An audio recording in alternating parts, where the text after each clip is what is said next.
हो का भइल बरे भाई?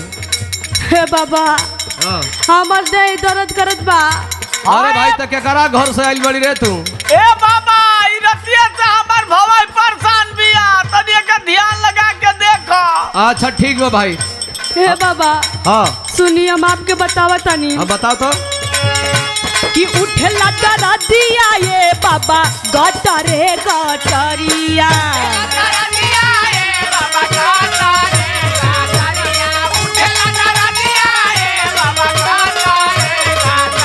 ए बाबा हाँ कि उलटा सपनावा बाबा हो, कि उलटा सपनावा बाबा हो, मनवा झका रे।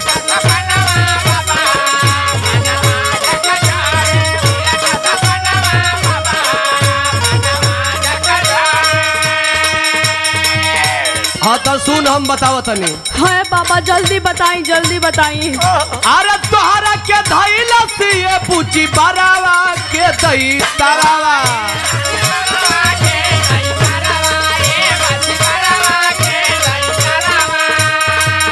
अरे धीरे धीरे घुसल बाछी हो, धीरे धीरे घुसल बाछी हो, तोहरा भी तारावा।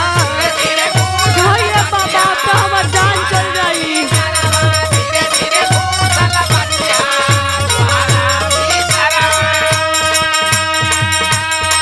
ए बाबा हाँ बोल बोल। कोनो उपाय करी ना तो हमार जान चल जाई। हाँ हाँ तो बोलो। हाँ तो हम बताओ तनी। अरे खोली के बताइए बाबा कैसन कराना हो, काहे हमके करे परेशान।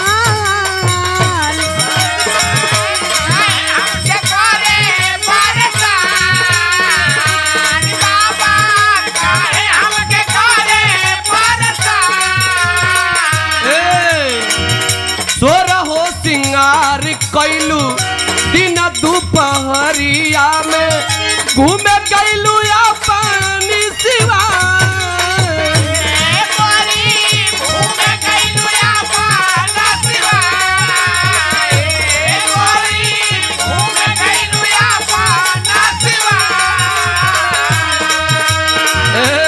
काहे बाबा? सोरा हो सिंगार करके दोपहरिया में घूमत रहलू। बाबा हम घूमे ना गइल रही। हाँ उ बर पक चीज है जवन तोहके धइले बा। अच्छा हाँ तो का तोहके करत बतावा। सुनी हम बताओ तनी। हाँ सगरो बदनिया में होके कपा कॉपी फूटी जल रोआ हमार।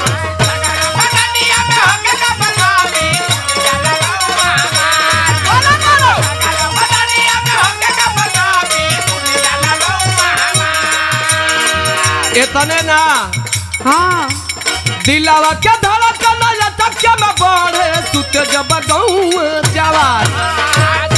हाय बाबा 12 बजे रात को।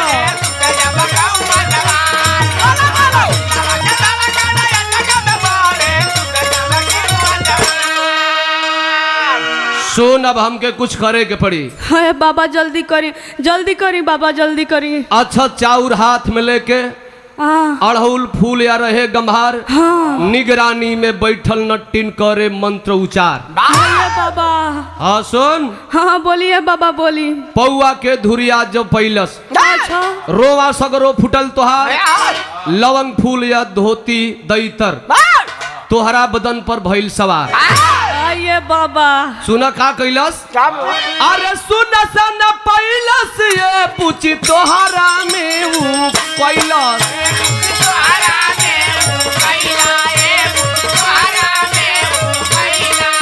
अरे धीरे धीरे घुसल बाछी हो, धीरे धीरे घुसल बाछी हो, तोहरा भी तरवा।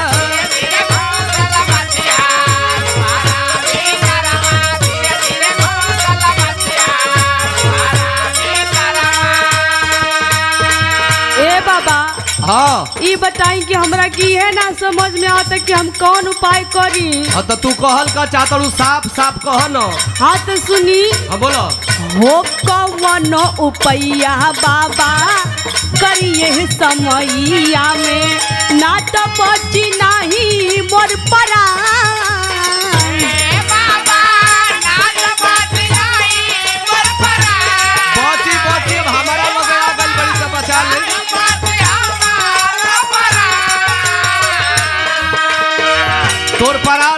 गायब सुन। कासवा कराही बांधम तानी तोरी बदनिया के भूत बाटे बहुत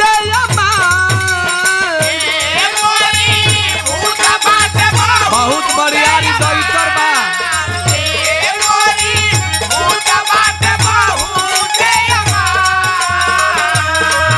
ए बाबा हाँ रउआ जौन मांगबू देवे के हम तैयार बानी। बांधा ए बाबा। दे देबी ना। हाँ झूठ नहीं के बोलो ना झूठ नहीं की बोलत दे दई। तो बोल।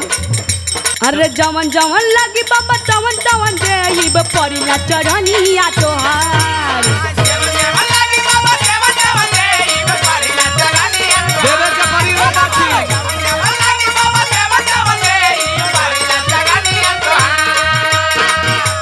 हाथ जोड़ा करा बाछी मन में निहोरा होई जाई तोहरो उद्धार।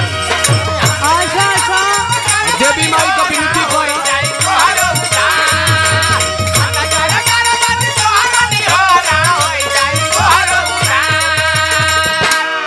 दे देबी ना। हाँ ए बाबा। तो सुन। हाँ बोली। देसी मुर्गा 1.25 किलो का वो तो महंगा हो गइल बा। 36 डिग्री ली है मंगाए। 1.25 पाव लड्डू ले आई है। अच्छा देसी घी में पाक कराए लवंग कपूर गुड़ के साथ है। एक रंगा दी है रंगवाए होई कुबेर बेर जब लटकी ए बबुनी दी पहुँचाए। बुझलू। ए बाबा हाँ। देसी मुर्गा तो महंगा हो गइल बा। हाँ हाँ ना तो देसी लिए भी तबे तोर काम होई। अच्छा हाँ बोल कहल का चाहतड़ी। हाँ तो सुनी। हाँ बोला। लागता की तोहारो नियत बाबा खोटबा दिल मोर करे ला बयान।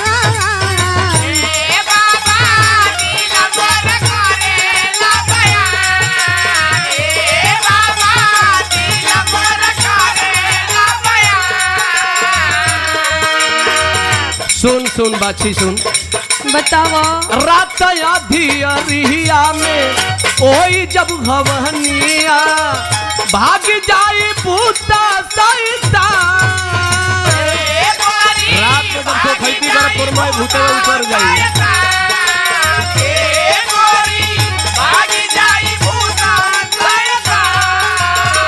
ए बाबा का रे ई कौन भूत छोड़ावल हो? हाँ तो जेकर भूत ना छोड़ेला हमें ओकर भूत छोड़ाइला। अच्छा अच्छा रुकी रुकी हम बताओ तनी। बाबा गठारी करेला गठारी। हाँ तो सुनी। हाँ बोला। अरे सोटा लागी बाजे पूजा निगम के हाथे जाना तानी तोहारो विचार। अभी ये कुल करैबू। हाँ नियत गंदी बा। ई तोहार गलत फहमी बा। ना ना गंदी बात करो तनी। अभी तू गलती न कहतड़ू तोहार हम भूतवो छोड़ावत तनी तू सोटा देखावतड़ू। तई राती का भूत के उतारेला सोखा उतारेला लो। नहीं सुन हमार बात। अरे जानी जइहा सस गाऊ मस गाजीपुरिया तू तबाड़ू या बही गावा। हम ठीक हो गई बाबा हम ठीक हो गई। होई जइबू। रवा से सोखाइती नहीं करवाई गई। सुनो। हाँ बोलिए। राम केवल करी पूछी मंत्र की पुकारवा।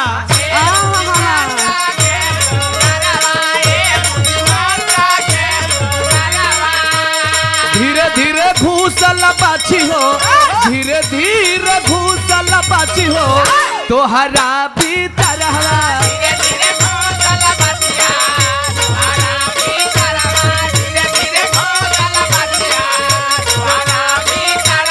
उल्टा सपनावा बाबा हो। अरे उल्टा सपनावा बाबा हो मनवा झका झोरे। धीरे धीरे घूसल बाछी हो तोहरा भीतर उल्टा सपनावा बाबा हो मनवा झका झोरे।